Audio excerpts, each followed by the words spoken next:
In Legends, the initial construction of the Death Star battle station was done by the Separatists before it was later taken and completed by the Galactic Empire. However, in canon, the initial construction of the Death Star was actually done by the Republic, after its plans ended up in the hands of Republic scientists and engineers. Although, in reality, the plans were secretly handed to Palpatine by Dooku. Within the hallways of the Republic weapons committees, it was believed the plans were stolen from the Separatists after they retreated from Geonosis. The acquisition of these plans both terrified and fascinated the engineers and high-ranking military officials of the Republic, who were privately briefed about them. It terrified them as they feared the Separatists building the very weapon and using it to win the war.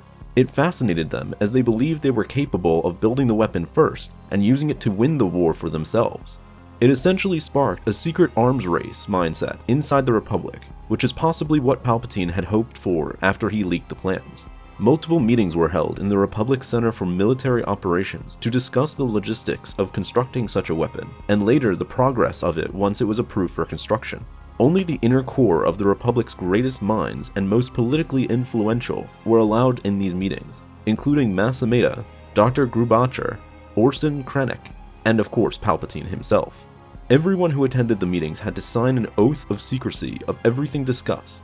The Jedi were of course not invited to these meetings, and it was actually made clear to keep it a secret from them too. Because the project was to remain an absolute secret from the public, and to even the majority of the military, private channels were created to secure necessary funding for the weapon. Multiple separate research entities and engineering projects were created across the galaxy to further disguise their true intentions of eventually all being combined for the creation of the Death Star battle station. So for example, a project was created for mass gravity stabilization, in which the engineers were told that this project's work was going to be used for massive medical space stations. Other research centers were created for energy production, which Galen Erso eventually became a part of, with him only being told that the project's purpose was to provide sustainable energy to war-torn and impoverished worlds. In reality, all of these separate, small projects were primarily developed for the sole purpose of eventually bringing them all together to form the Death Star battle station. The construction of the main platforms and outer shell of the Death Star began over Geonosis, following the Republic's second conquest of the planet. Geonosis was chosen for a variety of reasons, mainly stemming from the deal the Republic made with Poggle the Lesser after he was captured earlier. It was estimated that in order to construct the exterior portions of the battle station, it would require the labor of millions of workers.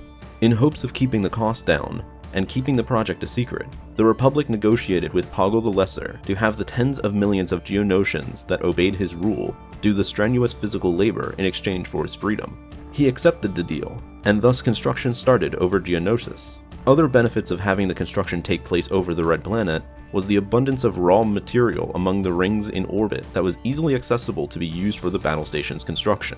Plus, the Geonosians themselves already had experience in engineering from the droid factories that they built, so little to no additional training was necessary among the workforce. The initial stages of the construction were for the most part successful, with only minor problems arising from small riots and conflicts from the Geonosian workers. However, Poggle reassured his superiors that it was natural for the workers to act out every once in a while, and that it was within their culture to do so. In reality, Poggle purposely encouraged these riots so he could one day use them as a distraction for his escape into Separatist-controlled space. Despite his escape, the construction still continued.